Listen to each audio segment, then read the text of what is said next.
સુપ્રભાત. અન્નદાતા કાર્યક્રમમાં આપ સૌ ખેડૂત મિત્રોનું સ્વાગત છે. મિત્રો, આપણા પ્રાચીન કૃષિ વ્યવસાયને વધુ ફળદાયી બનાવવાના આશય સાથે કાર્યક્રમની શરૂઆત કરીએ આજના મુખ્ય અંશોથી. મરચાંનું વાવેતર કરેલું છે. પહેલાં આંબાનું વાવેતર કર્યું. 30 બાય 30 ફૂટેના અંતરથી આંબાનું વાવેતર કરેલું છે અને એની અંદર આ આંતરપાક તરીકે મરચાંની ખેતીનું વાવેતર કરેલું છે. તે મરચાંની વેરાયટીનું નામ છે ઈગલ, રાશિનું ઈગલ 151નું વાવેતર કરેલું છે. આનું વાવેતર ઓક્ટોબર મહિનાની અંદર ઓક્ટોબર મહિનાની 10 તારીખનું વાવેતર કરેલું. આજે આ 3 મહિનાનો પાક છે અને હાર્વેસ્ટિંગ ચાલુ થઈ ગયેલું છે. એટલે શરૂઆતમાં પહેલાં અમે એની અંદર છાણ નાખીને જમીન ખેડીને તૈયાર કરીને બેડ બનાવીને અને એનું પ્લાન્ટેશન કરેલું. ઓક્ટોબર મહિનાની 10 તારીખે એનું વાવેતર કરેલું અને આ એનું અંતર છે લાઇન ટુ લાઇન 4 ફૂટ અને પ્લાન્ટ ટુ પ્લાન્ટ 1.5 ફૂટે વાવેતર કરેલું છે. અને રોપ્યા પછી એનું 1.5 મહિને ફ્લાવરિંગ આવવાનું ચાલુ થઈ જાય છે અને 2 મહિનાની અંદર 60 દિવસની અંદર એના મરચાં લાગવાનું ચાલુ થઈ જાય અને હાર્વેસ્ટિંગ પણ ચાલુ થઈ જાય છે.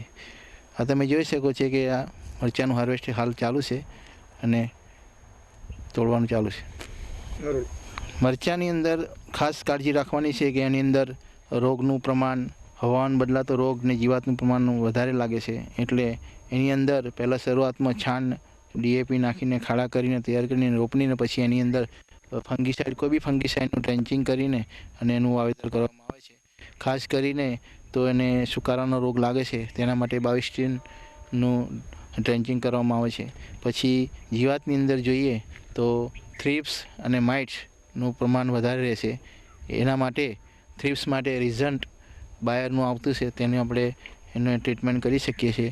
પછી માઇટ્સ માટે નગાટા છે, એનું કરી શકાય છે. આ ઓક્ટોબરની અંદર એનું વાવેતર થઈ ગયું હતું અને 1.5 મહિનાની અંદર હાર્વેસ્ટિંગ ચાલુ થઈ જાય છે અને એને 1.5 મહિના અંદર હાર્વેસ્ટિંગ ચાલુ થઈ જાય અને આનો 4 થી 5 મહિના સુધી એનું હાર્વેસ્ટિંગ ચાલુ રહેશે. અને વ્યવસ્થિત ટ્રીટમેન્ટ અને હવામાનના હિસાબે તમે દવા અને ખાતર પાણી કરો તો એનું હાર્વેસ્ટિંગ વરસાદ પડે ત્યાં સુધી ચાલુ રહેશે. આનું મરચાંનું બજાર ભાવ તો ચડતો ઉતર રહેશે. જ્યારે વધારે માર્કેટની અંદર માલ વધારે આવી જાય તો એનું મરચાંનું ડાઉન થાય છે, પણ મિનિમમ 25 થી 30 રૂપિયાનું બજાર મિનિમમ રહેશે. અને બજારનો તો હવે કંઈ નક્કી રહેતું નથી. વધારે પ્રોડક્શન આવી જાય કે તો વધારે બહારથી માલ આવી જાય તો એનું માર્કેટ ડાઉન બી થઈ જાય છે અને મિનિમમ 30 રૂપિયાનું બજાર રહેશે. 600 રૂપિયા મણ જેવું બજાર મિનિમમ રહે. મરચાંની અંદર વધારે પડતું તો થ્રિપ્સ અને માઇટ્સનો ઉપદ્રવ વધારે હોય છે. આ તમે જોઈ શકો છો, આની અંદર થ્રિપ્સ લાગેલી છે એટલે એના પાન બહારની અંદરની સાઈડ ઓળવા લાગે એટલે આપણે એને ઓળખી શકીએ કે આ થ્રિપ્સ છે. તો થ્રિપ્સ માટે આપણે એનું રિઝન કરીને જે દવા આવે તેનું સ્પ્રે કરવાથી એનો કંટ્રોલ કરી શકાય છે. પછી બહારની બાજુના જો પાન વળે તો એ માઇટ્સ તરીકે આપણે ઓળખી શકીએ છીએ. પાન જે બહારને વળેલા આવે ને એને આપણે માઇટ્સ કહેવામાં આવે છે.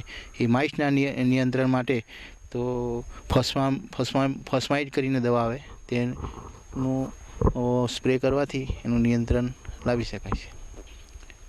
મરચાંમાં તો પાણીની વ્યવસ્થા પ્રમાણે જોઈએ તો એને ડ્રીપ ઇરિગેશન બનાવેલું છે એટલે રોજ એને 2 કલાક પાણી જરૂરી છે. જો વધારે ઠંડી હોય તો એને 1 દિવસ છોડીને પાણી આપવું જોઈએ અને જો વધારે ગરમી કે હીટ પડવા લાગે તો એને રોજ પાણી 2 કલાક આપવું જરૂરી છે. ખાસ કરીને એનું વાવેતર તો સપ્ટેમ્બર ઓક્ટોબરનો પીરિયડ હોય છે એટલે એને આપણે ઓગસ્ટ મહિનાની અંદર એનું બિયારણ નાખીએ તો 1 મહિનાની 25 થી 30 દિવસની રોપા તૈયાર થઈ જાય છે અને સપ્ટેમ્બર મહિનાની અંદર આપણે એને રોપણી કરી દેવી જોઈએ. સપ્ટેમ્બર ઓક્ટોબરમાં એનું રોપાણ કરી શકાય છે. વધારે પ્રમાણમાં લેટ કરવાથી તો એનું પ્રોડક્શન ઓછું મળે છે એટલે ખાસ કરીને આપણે સપ્ટેમ્બર ઓક્ટોબર એનું વાવેતર કરી દેવું જોઈએ. મરચાંની તો ઘણી બધી વેરાયટી આવે છે પણ આ ઈગલ એ સારામાં સારી વેરાયટી. સ્વાદમાં તીખા વધારે રહે છે અને એનું હાર્વેસ્ટિંગ અને પ્રોડક્શન વધારે પડતું આવવાથી ઈગલનું અત્યારે હાલનું માર્કેટ બધાના મરચાં કરતાં ઈગલનું બજાર ભાવ સારા મળે છે અને આ એક્સપોર્ટ વધારે થવાથી ઈગલનું માર્કેટમાં ડિમાન્ડ વધારે છે. મરચાં ખાસ કરીને 3 થી 4 સેન્ટીમીટરનું થાય એને તોડવા લાયક થઈ જાય છે. એટલે અંદર જોઈને જ તોડવા પડે, કારણ કે નીચેનું જે ભાગ હોય તૈયાર થયેલું હોય તેને આપણને હાથ લગાડવાથી ખ્યાલ આવી જાય કે આ મરચાંની સાઈઝ થઈ ગયેલી છે ને તોડવા લાયક છે. અને દબાવવાથી એકદમ કડક લાગે છે, અને કુમળા હોય તો એકદમ ઝીણા ને પતલા હોય છે, એટલે એને આપણે જોઈને માણસે તોડતા છે. મરચાં એવી જાત છે કે આપણે તોડ્યા પછી એને અઠવાડિયા સુધી મૂકી રાખે તો કોઈ નુકસાન થતું નથી, એટલે એને સંગ્રહ શક્તિ વધારે રહેશે. એટલે મરચાંનો આપણને એટલો ફાયદો થાય છે કે એને અઠવાડિયા સુધી કઈ જાતનું એને નુકસાન થતું નથી. વિરામ બાદ અન્નદાતા કાર્યક્રમમાં આપ સૌનું સ્વાગત છે. હવે આગળ વધીએ અને જોઈએ કાર્યક્રમનો આગળનો ભાગ. નામ ભાઈલાલભાઈ કે રાઠોડ, તાલુકો ઉમરગામ, ગામ સોલસુંબા, તાલુકો ઉમરગામ, જિલ્લો વલસાડ. અમે આ આંબાનું તમે જોઈ શકો આંબાનું વાવેતર કરેલું છે. 30 બાય 30 ફૂટે આ આપૂસની કલમ છે, એનું અમે વાવેતર છે. હાલની તારીખે હવે આંબા પર મોર આવવાના ચાલુ થઈ ગયેલા છે. આ ખાસ કરીને ડિસેમ્બર જાન્યુઆરીની અંદર મોર આવવાના શરૂ થઈ જાય છે. તો એના વિશે કાળજી રાખવાની વાત કરીએ તો સૌપ્રથમ તો એમાં તડતડિયાનો જીવાત આવતી છે. એટલે તડતડિયાના માટે નિયંત્રણ માટે ઇમિડાક્લોપ્રિડ 17% નો દવાનો ડોઝ મારવાથી એનું નિયંત્રણ રાખી શકાય. તડતડિયાનો આપણે એનો કંટ્રોલ નહીં કરી શકીએ તો એમાં પાનની ઉપર ને મોરની પર નુકસાન થાય છે, અને એને ચિકાસ જેવો થાય છે, એટલે મોરનું નુકસાન થાય છે. બીજું કે એને ઈયળ મોર નીકળવાની શરૂઆત થાય ત્યારે ઈયળનો ઉપદ્રવ આવે છે. તો ઈયળના નિયંત્રણ માટે એમાં ડેસિસ કરીને દવા આવતી છે, એનું આપણે સ્પ્રે કરવાથી એનો કંટ્રોલ થાય. જો આપણે કંટ્રોલ નહીં કરી શકીએ તો આ મોરની અંદર એ કોરીને ખાય છે, ને મોર વાંકો નીકળે છે અને મોરનું નુકસાન કરે છે. પછી ત્રીજા નંબરની વાત કે ફ્લાવરિંગ શરૂ થઈ જાય પછી એની અંદર ફંગસ પાવડરી લાગવાનો પ્રોબ્લેમ વધારે આવતો હોય છે. તો તેના નિયંત્રણ માટે હેક્ઝાકોનાઝોલ કરીને દવા આવતી છે, તેનું સ્પ્રે કરવાથી એનું આપણે કંટ્રોલ કરી શકાય છે. હવામાન જો ખરાબ થઈ જાય, વાતાવરણની અંદર વાદળછાયું વાતાવરણ આવે તો એની અંદર આ ડાઉનીનો ઉપદ્રવ વધી જાય છે પાવડર, એટલે એના મોર જે આવે છે તે એકદમ વ્હાઇટ જેવા થઈ જાય છે. એટલે હવામાં ભેજનું પ્રમાણ વધી જવાથી એની અંદર ફંગસ ઉત્પન્ન થાય છે, એના લીધે મોર કાળા પડી જતા હોય છે. તો એના નિયંત્રણ માટે આપણે આગળ વાત કરી કે હેક્ઝાકોનાઝોલ સ્પ્રે કરવાથી એનો કંટ્રોલ કરી શકાય છે. આંબાની અંદર ખાસ કરીને પાણીમાં તો જ્યારે ફ્લાવરિંગ ચાલુ થયા પછી જ એનું પાણી આપવું જોઈએ. પહેલાં જો આપવાથી તો એને પીલવણી આવી જાય છે અને મોર ઓછા હોય છે, એટલે ખાસ કરીને એને મોર આવ્યા પછી જ એનું પાણીનું આપવું જોઈએ. આંબામાં ખાતરની વાત કરીએ તો ખાતર તો ચોમાસામાં જ ભરવાનું આવે, કે ચોમાસાની અંદર છાણ છે, પછી તમે DAP, પોટાશ વગેરે વગેરે તમે થડની અંદર રિંગ કરીને અને 2 બાય 2 ફૂટની રિંગ કરીને છાણિયું ખાતર ભરી શકો છો, DAP ભરી શકો, પોટાશ ભરી શકાય. પછી એને અત્યારે એનું ખાતરનું ખાસ જરૂર રહેતી નથી, પણ જ્યારે પાક પૂરો આંબાનો થાય ત્યારે એક ઝાડ આખું કમજોર થઈ જાય છે, એટલે આપણે એને જ્યારે કેરીનું ઉતારો લઈ લીધા પછી એને ખાતર માટેની ટ્રીટમેન્ટ કરી દેવી જોઈએ. આમાંની અંદર ખાસ કરીને એક વાંદા પ્રકારની પરોપજીવી એક ઝાડ આવતું છે, એ પક્ષીઓ દ્વારાથી ફેલાતી હોય છે, તો વંદા કહેવામાં આવે છે. તે જો વંદા આપણે નિકાલ નહીં કરી શકીએ તો આખા ઝાડ પર તે પ્રસરીને અને આખા ઝાડને નુકસાન કરે છે. એટલે એ ગાંઠ થાય છે, ગાંઠની અંદરથી પીળો નીકળે અને ફાલતુ પ્રકારનું એક વનસ્પતિ નીકળે છે, એને આપણે સમયસર એને જોઈને કાઢી નાખવું જોઈએ. નહીં કાઢશું તો એને આખા ઝાડને સૂસીને ખાઈ જાય. તે પરોપજીવી છે, એને થોડું મૂળ કંઈ આવતા નથી. તો આંબાનો જ્યારે પાક પૂરો થાય ત્યારે ચોમાસાની અંદર એને જોઈને માણસોથી તેને કળાઈ નાખવા જોઈએ. આ તમે જોઈ શકો ખેડૂત મિત્રો કે આ જે એક પરોપજીવી વનસ્પતિ છે, આંબાની અંદર ખાસ તે પક્ષીઓ દ્વારા ફેલાવવામાં આવે છે. તે ઝાડની અંદર તમે એનું સમયસર નિયંત્રણ કરીને એને કાપીને એને કાઢી નહીં નાખશો તો આખું ઝાડ આવી રીતે થઈ જાય છે, અને આંબાનો ઉતારો ઓછો થઈ જાય છે, અને આખા ઝાડને નુકસાન કરે છે. એ પરોપજીવી હોય છે, એની અંદર કોઈ મૂળ આવતા નથી, એ ડાળે ફેલાતા જાય છે, અને ગાંઠે એના મૂળ નીકળે છે. એટલે એનું ખાસ કરીને આંબાનો પાક પૂરો થયા પછી એને જોઈને ડાળાને કાપીને એનો નાશ કરવો જોઈએ. આંબાની અંદર સપ્ટેમ્બર ઓક્ટોબરની અંદર જે પીલવણી આવે છે તે પીલવણી એ લગભગ 4 થી 5 મહિનાનો પાકટનો સમય થાય પછી તેમાં મોર આવવાની શરૂઆત થાય છે. અને જે પીલવણી નહીં આવેલી હોય તે મોર વહેલા ફૂટવાની ચાન્સીસ રહે છે. ડિસેમ્બરની અંદર તે પેલવણી નહીં આવેલી તે મોર ફૂટી જાય છે અને સપ્ટેમ્બર ઓક્ટોબરમાં જે પેલવણી આવેલી હોય તેનો મોર જાન્યુઆરી ફેબ્રુઆરીમાં મોર નીકળે છે. આંબાની અંદર અત્યારે જે આ મોર નીકળવા ચાલુ થયા છે એટલે આ એને કમસે કમ 60 દિવસની અંદર તે વટાણા દેવા અત્યારે આ ડિસેમ્બર ચાલે છે તો ફેબ્રુઆરી માર્ચ મહિનાની અંદર આની અંદર વટાણા જેવા ક્યારે દેખાવા તમને લાગશે. વિરામ બાદ ફરી આપનું સ્વાગત છે અને હવે જોઈશું કાર્યક્રમમાં શું છે આપના માટે ખાસ. નમસ્કાર, નરેશ ભાસ્કર સાવે, તાલુકો ઉંબરગામ, જિલ્લો વલસાડ, ગામ દેહરી. અત્યારે બધી વાતો થઈ એમાં ઓર્ગેનિક ફાર્મિંગ, નેચરલ ફાર્મિંગ, સજીવ ખેતી, કુદરતી ખેતી. તો સજીવ ખેતી અને કુદરતી ખેતીમાં શું ફરક છે હું ટૂંકમાં તમને સમજાવું. કુદરતી ખેતી સ્ટાર્ટિંગમાં થતી નથી, 5 વર્ષ પછી કુદરતી ખેતી થાય છે એટલે જેને આપણે નેચરલ ફાર્મિંગ કહેવાય. બીજી વાત, નેચરલ ફાર્મિંગ તમને ફળઝાડમાં જ થઈ શકે છે. જે રોકડિયા પાક છે, શાકભાજી છે, અનાજ છે, પછી કઠોળ છે, એમાં કોઈ દિવસ તમારે કુદરતી ખેતી થતી નથી. નેચરલ ફાર્મિંગ થાય છે. નેચરલ ફાર્મિંગ નથી થતી, સજીવ ખેતી થાય છે. એને આપણે ઓર્ગેનિક ફાર્મિંગ કહીએ છીએ. હવે એમાં ફરક શું, તમે જ્યારે જમીનને ડિસ્ટર્બ કરો, પાણી આપવાને બહાને પછી વાવવાના માટે કિયારા બનાવો, ખેડો, તો જમીનને ડિસ્ટર્બ કર્યો કે તમારે ઓર્ગેનિક ફાર્મિંગ નહીં, નેચરલ ફાર્મિંગ નહીં, ઓર્ગેનિક ફાર્મિંગ થઈ જશે એટલે સજીવ ખેતી. તો એ પણ તમે જ્યારે નેચરલ ફાર્મિંગ કરવાનો હો તો ઝાડમાં જ કરી શકો, ફળઝાડમાં જ કરી શકો. એને લગભગ 5 વર્ષ પછી આપણું ઝાડ મોટું થઈ જાય એટલે નારિયેળ લેવો કે તમે આંબા લેવો કે ચીકુ લો, એ પોતાના એના પર એ થઈ જાય પછી એને તમે આપણે નેચર પર છોડીને એ કરી દો. બાકીના તમારે સજીવ ખેતી જ કરવી પડે. તમે સજીવ ખેતીમાં કઠોળ લેવો કે પછી તમારે શાકભાજી લેવો કે અનાજ વર્ગ લો એ કરવું પડે. તો આ બંને ખેતી કરવાને માટે 5 મુદ્દા આવે ને એ 5 મુદ્દા તમને નેચર કેવી રીતના સપોર્ટ કરે, નેચર પાસેથી કેવી રીતના આપણે સપોર્ટ લેવાનો કે કેવી મદદ લેવાની હું તમને એ કહું. 5 મુદ્દા કયા? તો પહેલાં એમ કે ખેડ, ખાતર, પાણી, નિંદામણ ને પાક સંરક્ષણ. પહેલાં એટલે ખેડ શાના માટે કરવાની એ કરવાની, એ ભાગ અલગ છે. તો અહીંયા કોણ ખેડ કરે છે? જ્યારે તમે ઓછા નામે 3 વર્ષ કંઈ પણ જમીનને ડિસ્ટર્બ નહીં કરો, એટલે સ્પ્રે નહીં કરો કે રાસાયણિક ખાતર નહીં નાખો, તો ઓટોમેટિક એની અંદર તમારે 4 થી 5 લાખ અળસિયા પેદા થઈ જાય છે. બહારથી લાવવાની કંઈ જરૂર નથી. એ બધું જૂઠ છે. ઝૂકતી એ દુનિયા જોકાને વાલા ચાહીએ. આપણે જોઈએ સપ્ટેમ્બર મહિનામાં બાથરૂમમાં પણ એકાદ પેપર પડેલો હોય તો ત્યાં પણ આપણે અળસિયા જોવા મળે છે. બહારથી લાવવાની કંઈ જરૂર નથી.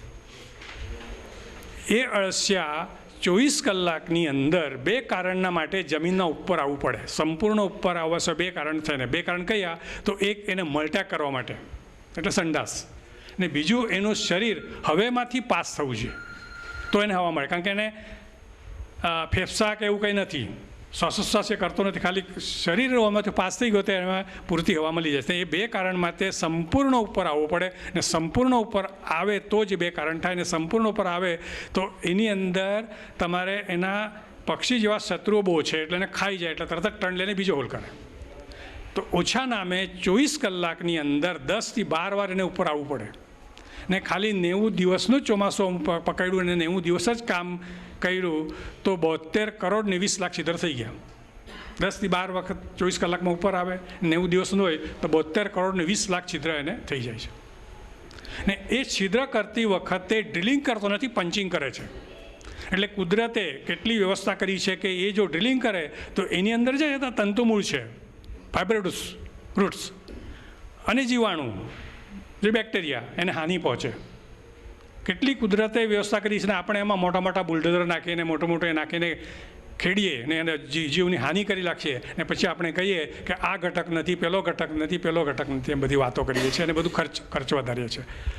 આ તમારે ખેડનું એ તમે અમારી ફાર્મની અંદર છેલ્લા 60 વર્ષથી જરા પણ કોદાળી પણ અડાડી નથી. અમારે જ્યારે પાણી આપવાની અમે સુવિધા કરીએ છીએ તે પણ અમે બુશ સિસ્ટમથી ત્યાં પણ પાવડો પણ વાપરતા નથી. જેમ બને ઓછું વાપરવાનો પ્રયત્ન કરીએ અમારી જે કુદરતી ખેતી છે તેમાં. પછી બીજો મુદ્દો આપણનો રહ્યો ખાતર. તો અમે કહીએ છીએ કોઈ પણ ખાતર, તમે છાણિયું ખાતર લેવો, કમ્પોસ્ટ ખાતર લેવો, કે અત્યારે બધા એવા અલગ અલગ એ કોઈ પણ ખાતર કોઈ પણ ઝાડનો ખોરાક નથી. એ જો તમે ખોરાક માનતા હોય તો અમારા હિસાબે તમારી ભૂલ છે. એ જમીનનો ખોરાક છે. જમીન એને સ્વીકારશે તો એને મળવાનું છે. જમીન જ નહીં સ્વીકારે તો એને કેવી રીતના મળવાનું? તો એના પર તમને એક દાખલો આપું. તમે છાણિયું ખાતર નાખ્યું, એમાં અલગ અલગ ટેમ્પરેચર, અલગ અલગ બેક્ટેરિયા થતા ગયા, લાસ્ટમાં તમારા અળસિયા થયા. અળસિયાને એને ખાધું ને એને જે અઘાર નીકળ્યો એટલે એનો જે ઈષ્ટવા નીકળી એ દ્રાવણ રૂપમાં છે. એ દ્રાવણ રૂપમાં એના તંતુમૂળ લેવાના ઝાડના, એ તંતુમૂળ લઈને એ ક્યાં મોકલવાના? તો પાન પર મોકલવા. ત્યાં કર્બગ્રહણ ક્રિયા આપણે એને કહેવામાં આવે, જેને એમ કે ઇંગ્લિશમાં ફોટોસેન્સિટિવ કહેવાય. એ ત્યાં જશે એટલે એનું રૂપાંતર થવાનું છે. એટલે એ આખી સિસ્ટમ થવાના માટે જમીન આપણો એ જીવતો હોવો જોઈએ. એટલે આપણે એને ધરતી માતા કહીએ છીએ. અત્યારે કહીએ છીએ કે મને ખબર નહીં કે આપણે બાદતા કહેતા ધરતી માતાને, એની પૂજા કરતા હતા. જ્યારે આપણે કંઈ પણ ખેડવાનું હોય કે પાક લેવાનો હોય કે કંઈ, તો એને એમ કે એની પૂજા કરતા હતા. કેમ? તો ભાવ નિર્માણ થવા માટે. માતા મને માફ કર. એ ભાવ થાય તો જ આપણે મોટા મોટા બુલડોઝર કે મોટા ટ્રેક્ટર નહીં નાખીએ ને, નહીં તો નાખીએ આપણે. તો એવી રીતના એ ખાતર. પાણી એ જેટલું જીવન જરૂરી છે તે વધુ પડતું પાણી એને ઘાતક છે. તળાવમાં કંઈ પણ ઝાડ ઉગતા નથી. જ્યાં પાણી ભરાઈ જશે વટલો કે ત્યાં કંઈ પણ ઉગતું નથી. તેના માટે ખાલી આપણે ડાંગર જ ઉગાડે છે, કારણ ડાંગરના મૂળને પાણીમાંનો ઓક્સિજન જોઈએ છે, બધાને આપણે ખબર જ છે. પણ જંગલ ક્યાં વિકસે છે? તો ડુંગર પર. ડુંગર પર 1 કે 2% જ મતોડી છે, બાકી પથ્થર છે. ને જ્યાં પ્લેન જમીન છે ત્યાં મતોડી છે, ત્યાં જંગલ વિકાસતું નથી. એટલે કોઈ પણ ઝાડને પાણી જોઈતું નથી, મોઇશ્ચર જોઈએ છે, ભેજ જોઈએ છે. તો ભેજ કેવી રીતના ટકી રહી એ આપણે એને જોવું જોઈએ. આપણે શું કરીએ? કોઈ પણ વાવતો હોય, ક્યારા કરીએ અને ક્યારામાં જ આપણો આમ કે છોડ હોય ને ક્યારામાં જ આપણે પાણી આપીએ. તો એ આપણે ખાસ ધ્યાન રાખવાનું છે.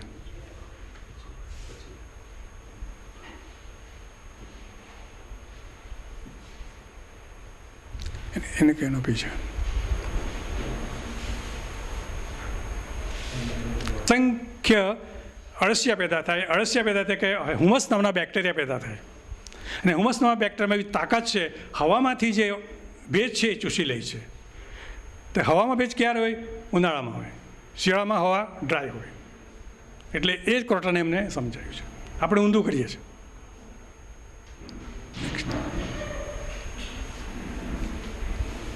હવે એ રહ્યો પાણીનો બીજો એક તમને પાણી તમે જો, વરસાદ ખાલી આપણે 3 મહિના જ પડે કે 4 મહિના પડે, અને જંગલ આપણું આખું 8-8 મહિના લીલુંછમ રહે છે. તો એનું કારણ શું? એમાં શું કે પાણી પણ એક જીવતો પદાર્થ છે. એની અંદર જ્યારે વરસાદ પડે તેનો સંપર્ક જમીનમાં આવે તો બીજા બેક્ટેરિયા પેદા થાય ને એ બેક્ટેરિયાનું કામ શું? તો તે પાણી પકડી રાખવાનું અને આખા વર્ષ ઝાડને આપી દેવાનું. એમાં તમે કોઈ પણ રાસાયણિક કે કોઈ નાખો તો એ પણ બેક્ટેરિયા ખલાસ થઈ જાય. એટલે આપણે પછી પાણીની માત્રા વધારવી પડે. નિંદામણતા દુશ્મન સમજીને કાઢી નાખો, એમાં આપણે ભણ્યા પણ છે ને આપણને કહે પણ છે. પણ એ નિંદામણ જે ભગવાને ઉગાડ્યું છે તે ભગવાન કે આપણનો દુશ્મન છે, આપણને હેરાન કરવા માટે ઉગાડે છે. બીજો કહે છે કે ધન ખાઈ તન, એટલે નિંદામણ બધું અમારો એ ખાતર ખાઈ ગયું. તો નિંદામણે જો ખાતર ખાધું તો આપણા પાકે કાંઈ ઊંઘ કાઢી? કેમ નથી? એને તો આપણી કઈ રીતે ભૂલ થાય છે? આપણે વધારે ઊંડું એને ખેડ કરીએ એ કરે. કારણ કે નિંદામણનું તમે બી લેશો તો બહુ નાનું છે, ને આપણા પાકનું જે બી મોટું છે એમાં સ્ટોરેજ ફૂડ વધારે છે, તો એ ઉપર જેવું છે. પણ આપણી ભૂલ થાય છે. હવે નિંદામણ 2 કારણના માટે ઉગે છે. નિંદામણ કેમ ને ક્યાં ઉગે? નિંદામણ ક્યાં ઉગે? જ્યાં સૂર્યપ્રકાશ પડે ત્યાં ઉગે. કેમ ઉગે? જમીન પર સૂર્યપ્રકાશ નહીં પડવો જોઈએ. જમીન પર સૂર્યપ્રકાશ પડે તો એની અંદર જે બેક્ટેરિયા છે, તંતુમૂળ છે, અળસિયા જેવા જે બેક્ટેરિયા છે, એને સૂર્યપ્રકાશ ભાવતો નથી. એટલે કુદરત એના પર છાયું કરે તો જે જમીનના ઉપલા થર પર આવશે તો એને એક્સિડન્ટ નાઇટ્રોજન મળશે. તો આપણે વાવેતર એવું કરવું જોઈએ કે એના પર છાયું પડવું જોઈએ, એને આપણે સહયોગ કરવો જોઈએ, આપણે સંઘર્ષ નહીં કરવાનો. જ્યાં તમે સંઘર્ષ આવી ગયો એ ખલાસ થઈ ગયો. જે કુદરતી ફાર્મિંગ છે કે સજીવ ખેતી છે એમાં સહયોગ છે, સંઘર્ષ નથી. કોઈ પણ અમે સંઘર્ષ નહીં કરવાનો. અત્યારે સાહેબે વાત કરી પેલો એ નાખ્યું ઉંદર આવતા હતા એટલે એ તે સંઘર્ષ થઈ ગયો, એટલે એની એ થઈ ગયું. તો આ પાકના માટે તમે કહેશો કે હોર્ટિકલ્ચરમાં ઠીક છે નિંદામણ થાય તો તમે, પણ બીજા આપણે એમ કે રોકડિયા પાક છે એટલે શાકભાજીમાં જઈએ તો એની અંદર આપણે રીંગણા કે તમે મરચાં કરો તો એ સાધારણ 7 થી 8 મહિનાનો પાક છે સમજો. તો એની અંદર એને વધવાને માટે 3 મહિના લાગે. 3 મહિના પછી તમારે આ રીંગણા કે તમારા મરચાં ચાલુ થાય. 3 મહિના શું કરવાનું, તો એની અંદર ઇન્ટરનલ ક્રોપ તરીકે તમે પાનકોબી લો, ફૂલકોબી લો, પાલક લો, ગાજર લો. આ બધા જે 3 મહિનાના જે પાકો છે એ અંદર ઇન્ટરનલ ક્રોપ તરીકે લો. 3 મહિનામાં 1 મહિનામાં પેલો મોટું થઈ જાય અને પછી એને નીકળી જાય એટલે એના જે અવશેષ રહેશે, પાનકોબી લો તો આવશે ત્યાં તમે નાખી દેશો તો તે મલ્ચિંગ થઈ જશે અને પેલું ઝાડ મોટું થઈ જશે. એને કવર થઈ ગયું કે પછી તમે નિંદામણ નથી ઉગતું. બીજું તમે કહેશો કે પાલકને કોણ બધું ઝંઝટ કરે, તો આપણે મગ નાખી દેવાનો. એ મગ તમે ફેંકીને નાખો તો 1 એકરની અંદર 60,000 દાણા લાગે, એમાંથી 40,000 જ ઉગ્યા તો 1 મગનો દાણો 5 ગ્રામ જમીનમાં નાઇટ્રોજન ફિક્સ કરે છે. તો 250 કિલો નાઇટ્રોજન ફિક્સ થઈ ગયું છે. આજે 50 કિલોની ગુણીમાં 46% નાઇટ્રોજન આવે છે. કેટલા રૂપિયામાં છે મને ખબર નથી, કારણ કે હું લાવતો નથી, બધાને આપણે ખબર જ છે. તો આટલું એ મળ્યું, પ્લસ આપણે સિંગ મળી, પ્લસ એનું એમ કે બાયોમાસ મળ્યો. આપણા પાસે ગાય હોય તો ગાયને ખોરાક તરીકે આપણે એ કરીએ, એ પણ થઈ શકે. અત્યારે જ અમારે નર્સરીમાં અમે રીંગણા રોપ્યા પછી તેને 3 થી 4 મહિના લાગે ઉગવાના માટે.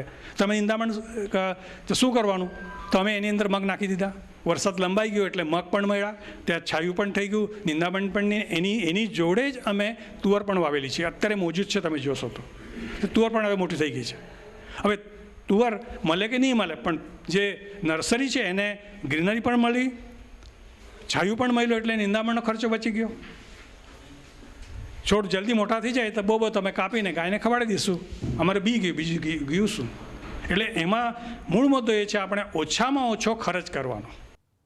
અન્નદાતા કાર્યક્રમ વિશે વધુ વિગતો જાણવા આપ અમને અમારા નિયત સરનામા પર પત્ર વ્યવહાર દ્વારા સંપર્ક કરી શકો છો. Annadata, news 18 Gujarati, A101, commerce house 5, corporate road, Prahladnagar, Ahmedabad 380051. તો આજની કૃષિ જ્ઞાનની સફરને અહીં જ સમાપ્ત કરીશું. આવતીકાલે ફરી મુલાકાત કરીશું કૃષિની નવી જાણકારીઓ સાથે. ત્યાં સુધી મને આપશો રજા.